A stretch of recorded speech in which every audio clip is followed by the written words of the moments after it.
Assalamualaikum warahmatullahi wabarakatuh. Saya Trinur Cahyati. Saya salah satu mahasiswi dari Universitas Islam Raden Rahmat Malang. Saya dari program studi Sistem Informasi angkatan tahun 2018. Saya sekarang berada di semester 4. Dalam video ini, saya akan membahas salah satu mata kuliah yang saya ampuh, yaitu ERP atau Enterprise Research Planning. ERP ini merupakan sebuah software yang digunakan di dalam suatu perusahaan.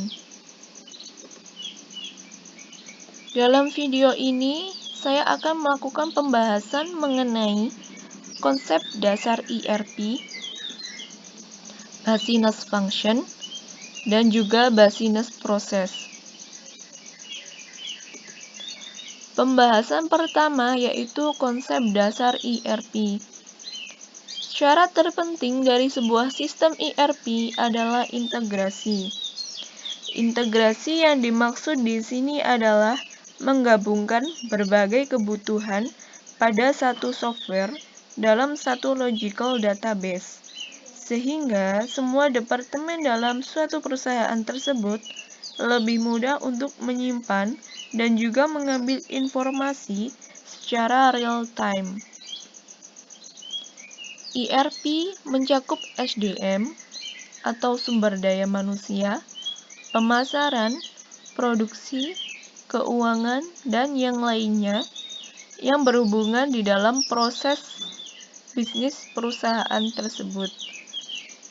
ERP mengintegrasikan business function dan business process di dalam satu software yang digunakan di perusahaan tersebut. Definisi ERP. Ada beberapa definisi ERP. ERP adalah singkatan dari 3 elemen kata, yaitu Enterprise, Research, dan juga Planning. Enterprise berarti perusahaan atau organisasi, dan Research berarti sumber daya, dan Planning berarti perencanaan. Dari ketiga elemen kata tersebut, ERP lebih menekankan pada planning atau perencanaan.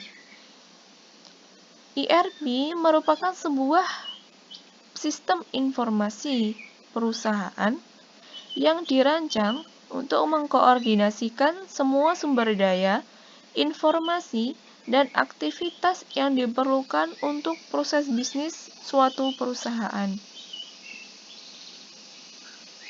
ERP merupakan sebuah software yang mengintegrasikan semua departemen dan fungsi suatu perusahaan ke dalam satu sistem yang dapat melayani semua kebutuhan perusahaan, baik dari departemen penjualan, HRD, produksi, maupun departemen keuangan. Maka, saya simpulkan bahwa definisi ERP merupakan perangkat lunak yang digunakan oleh suatu perusahaan untuk mengelola informasi di setiap bidang bisnis.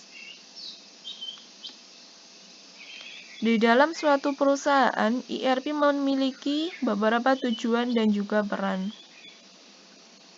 Tujuan dan peran ERP di dalam suatu perusahaan tersebut antara lain yaitu otomatisasi dan juga integrasi banyak proses bisnis.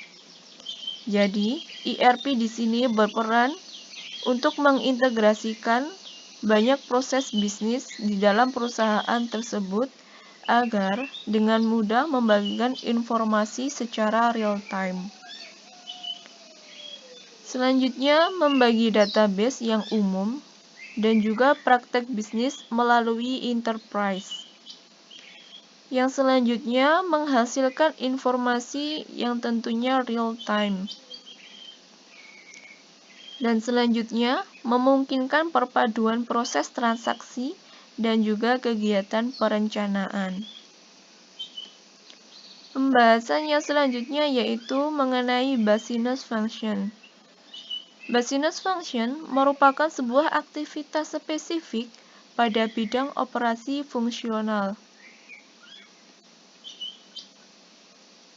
Di dalam business function ini memiliki beberapa area atau bagian. Kebanyakan perusahaan memiliki 4 bidang fungsional.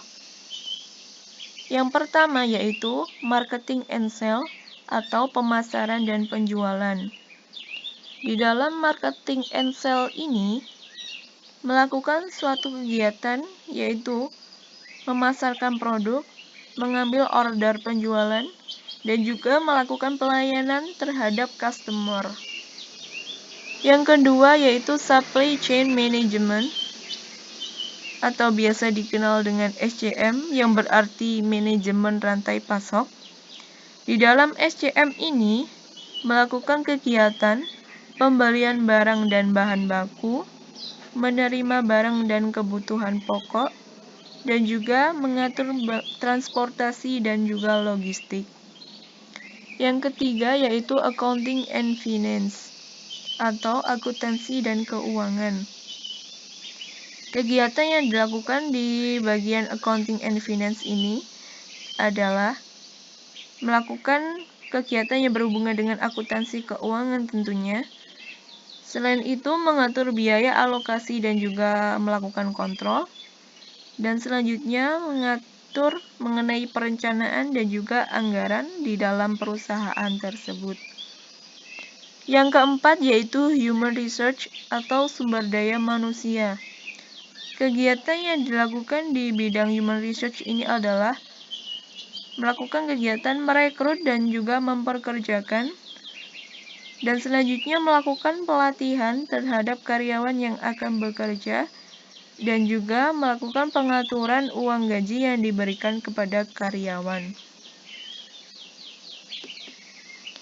Pembahasan selanjutnya yaitu business process.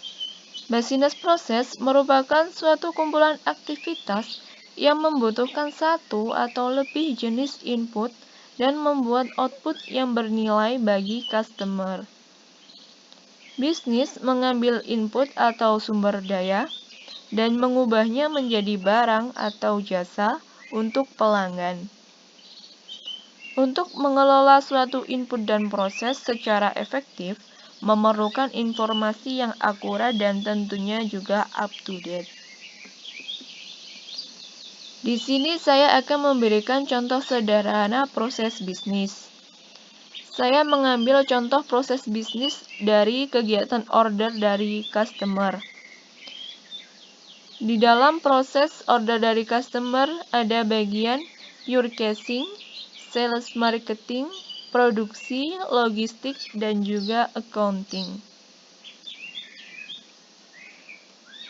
Tahap proses bisnis yang dilakukan yang pertama yaitu sales mencatat pesanan pelanggan. Jadi, ketika customer melakukan order, maka sales akan melakukan pencatatan pesanan customer tersebut. Selanjutnya,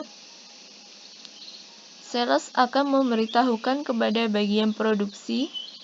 Setelah itu, produksi akan menjadwal proses pembuatan produk.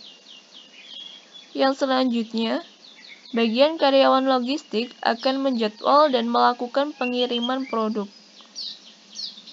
Dan selanjutnya, bagian produksi akan meminta bahan baku yang diperlukan untuk produksi kepada bagian purchasing atau pembelian untuk mengatur pembelian dan pengiriman. Yang selanjutnya yaitu bagian logistik menerima barang, memastikan kondisinya, dan melapor ke bagian accounting sehingga vendor dapat segera dibayar. Kemudian memberikan bahan produksi untuk dilakukan proses pembuatan produknya. Dan selama proses, accounting akan menyimpan bukti transaksi yang terjadi. Sekian video dari saya, semoga bermanfaat. Thanks for watching. Wassalamualaikum warahmatullahi wabarakatuh.